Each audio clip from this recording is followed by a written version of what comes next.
have a game with the modern defense, which can change into the King's Indian in a moment, if he wants to, which he does. And I'm going to play f3. So this is known as the Samish variation. It's the, let's say, a well-known variation of the King's Indian. And the point is to control e4 even more, or support it, and also to control the g4 square. So knight g4, bishop g4, all are not possible.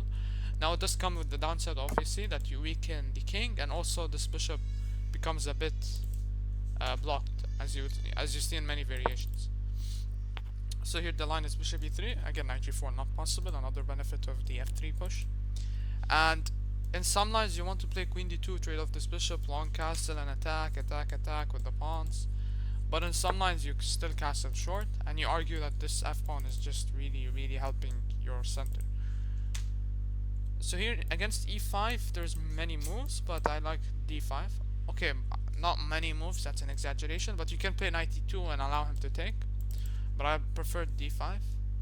Here there's knight b7. There's also knight a6, knight c5. There's also a6 trying to play for b5. I've seen many people try to sacrifice a pawn to open up the queen side. Okay, he goes for this move, which I understand. You should not react to it, definitely don't take it. If he takes, I think c takes is the most logical approach. I could have also taken with the knight, but yeah, I've seen this idea where you want to give up the bishop, but I think in this case taking the knight is a good thing, because as you can see these pawns are all on light squares, so you know, getting rid of the light square bishop is a good idea even without doubling the pawns. So when you add the fact that you're doubling the pawns, in my opinion, I just can't resist not capturing that knight. I don't get the idea of a5 basically at all. Okay, maybe he wants to go here. And here cross-selling queenside would make no sense at all, so let's castle short. Again, very simple ideas thus far. Okay, so that's why he played a5. I don't see anything special in this move, but it is a good move. I mean, I'm assuming this center is gonna be locked for a long time. I don't think f4 is any good. You don't need to activate this bishop. So I think rook c1 is a safe move. Like, otherwise the rook on f1 doesn't have much you know, place in the game. Okay, I think it's trying to go knight c5. So I get to that, I think I will respond. Okay, he's trying to also play f5. So this is a double-edged position. I could trade the bishops, but to be honest, I don't see like why. Because if I trade the bishops, I'm left with these knights. I'm not so sure who that benefits. But actually after f5, maybe the trade of the bishops will help me to kind of release some pressure. Okay, I think I came to the conclusion that I'm not gonna trade. Why do I want to go knight a4? Should I go a4 and knight b5? That's also nice. I mean, I can go knight a4 to stop knight c5, but like, do I really have to stop that? Okay, I'm gonna do it. Also, I can move this knight either to g3 or c3. Actually, g3 doesn't make a whole lot of sense, but I think f5 is gonna be played very quickly. Yep. And still, it's not too late to trade the bishops. Actually, what about this move? Yeah, I like this move a lot, actually. Does he go knight f6 then? I don't know who that benefits.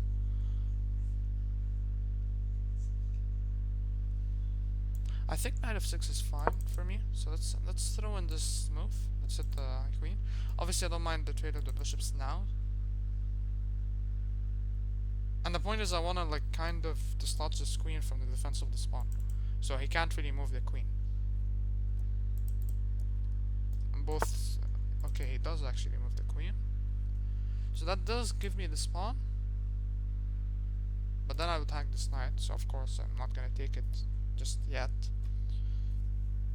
But hold on a moment, like this looks really enticing. Rook f7, but unfortunately I can't capture the pawn. But what if I go rook c6? I hit the bishop, and I'm also threading the smooth. Yeah, rook c6 was very tempting. Hopefully I'm not blundering anything. I think he has to take this knight. Also, ideas of doubling on the c file. I think he has to take this knight because okay, he attacks these two pieces, which actually completely missed. I hope I'm not in trouble. Okay, I'm not necessarily in trouble of losing the game, but now I have to be really careful. So I can go bishop b7, but the main problem with the move is he can capture this knight. Actually, I just thought about it. So once he takes this knight, what happens? I'm actually not so sure. He can also take the a pawn, but then that leaves this knight to die, which is really complicated right now. What's going on? I'm also thinking of sacrificing the rook. Let's say. Then his knight would go forward. I still don't see the benefit. Okay, let's take bishop e7. He will take. Let's say I will take. He will take this rook. I'll take this bishop, and then he will, I guess, move his bishop away. I think I just lose. I don't lose anything there actually. Bishop b7 I think will have to be played. Don't see any other good move. Let's think about it.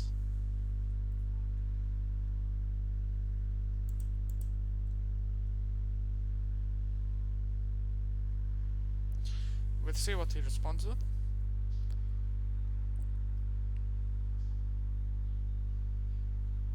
In hindsight, I think rook c6 was a bad move because of this move. Like, I attacked this bishop and I thought he had to take to avoid this move, bishop e7 coming. Like, he has to, you know, play with tempo, but this is also a tempo winning move and it's much better. So definitely a thing to watch out for with the knights, especially when they're misplaced. There can always be targets. But it's not over. It's not over. At least not yet. Okay, it does take. So now wait. He takes my rook. I thought he would take the bishop. But now, okay. Now this is very strange. Actually, I just take the bishop. I don't have to take the rook. I think his idea to come back and take this knight, but I can take attacking your knight and the rook at the same time. So definitely I have excellent compensation for the rook which I just lost. And if you attack my bishop, I think, I mean, simplest would be to attack the queen and just win the knight on the next move. So I'm definitely in very good shape. Definitely in very good shape here. Actually, I might just be cleanly better. Because what does he do? I think he'll have to give up this rook. He'll have to find some way, like, to move this knight and then give up this rook. But then the c pawn is really strong. A huge blunder from my opponent, in my opinion. We'll check with the engine after this game. But I mean, what was so wrong with bishop takes knight and then bishop takes rook and then coming back? I don't know. Yeah, so he does go for it. Actually, here I have something funny. I can grab this pawn first. That's actually hilarious. Yeah, that's actually ridiculously hilarious. I can grab this pawn. So let's think about it. What if we take, let's say, this thing will survive. What if we just, yeah, taking is very natural. Ah, does he have rook? Does he have this rook move? Oh my god, he does, okay. But then I have a fork. I don't want to complicate stuff like this. My god, this. Well, then a fork, the queen will sacrifice itself. D8. Oh, but in that case, I thought I had knight here, but I think so basically, what I'm thinking is here, knight takes, pawn or queen takes, and then queen. But actually, I don't have that because he will take my bishop. So let's not complicate the stuff. I'll give it one last think. No, it doesn't work. I don't think it does. So let's take this one. Let's not overthink it. Expecting, I don't know what to expect honestly here. Definitely bad time usage. Bishop f8 should have been played in a few seconds, but I was just trying to see if I can win a pawn. But no, I don't think I can. Okay, so he takes with the bishop. I did expect it. Now, do I take this knight?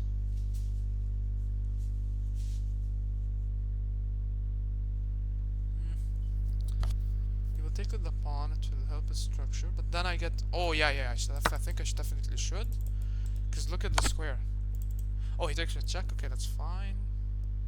King H. Oh, I lose my pawn. Oh my god, yeah, that's just a horrible move then. Maybe I should have not allowed this. I mean, I'm still fine, but now definitely no winning chances. I can trade the queens, but I don't see why would I do that.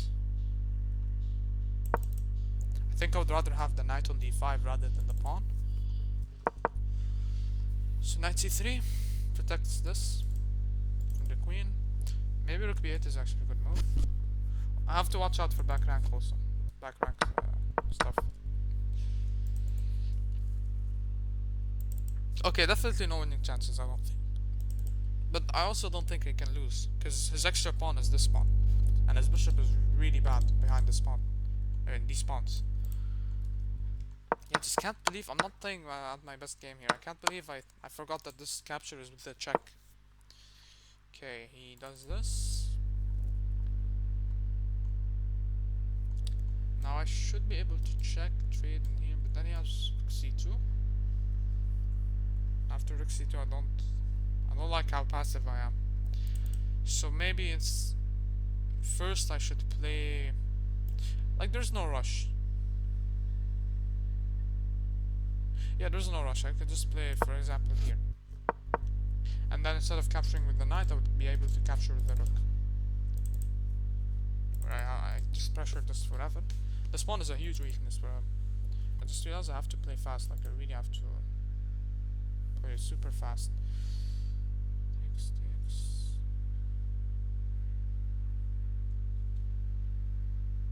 Okay, let's go a3. It's not allowed this nonsense. Also fix this pawn.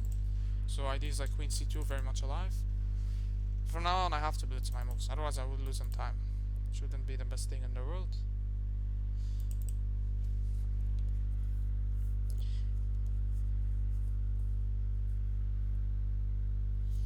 Let's see what he does. Takes, of course. Let's not think about it.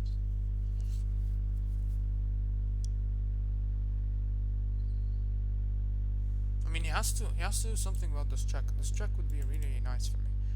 Like, these pawns are huge weaknesses. Just realized. And his bishop cannot activate without sacking a pawn. Honestly, he should consider this sacrifice. Because this bishop is really out of the game. Like, these diagonals don't work. Both of these diagonals are shut. Okay, now I'm definitely gonna trade. Let's take with the rook. Now, okay, this is not really hanging yet because there will be back rank issues, but let's see in the future. Okay, let's go h4. Let's not think about it much.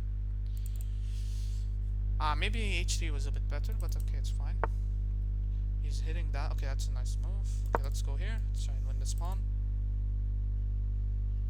Again, the good thing is it's an endgame, so I don't need to think much. So maybe it's not the most accurate move, but if I see a move that's not losing, or it doesn't blow away all my advantage, I'm gonna play it, of course. Let's see. He's already guaranteed to lose a pawn. Okay, let's take this as check. Take this. I mean, assume endgames are lost for him without the rooks. Okay, let's put this knight here. Again, nothing can touch this complex except the rook, so I should be in good shape. Yeah, this is why I said h4 is a bad move. Just a weakening move in general. Let's see, he's gonna go bishop c1 now. Okay, then I have d4 for that.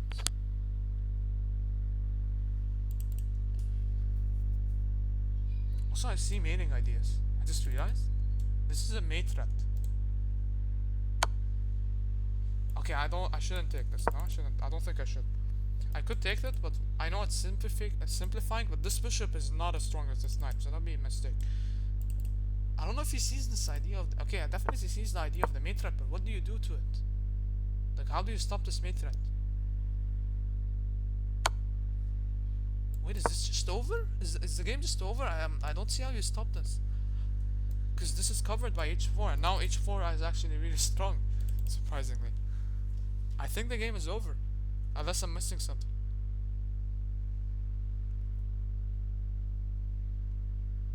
And this is why I said this d5 square. If you come back to the beginning of the to the middle of the video, I said d5 is a huge weakness. And he resigns. I think the eval bar would show m. Yes, it shows m3 because realistically I think you can only stop it by going here. After taking, you have to sack the rook, and there's no way of stopping this move. So really, really nice endgame there. I wouldn't say a nice game because I did mess up very badly. I think let's check the game review very quickly.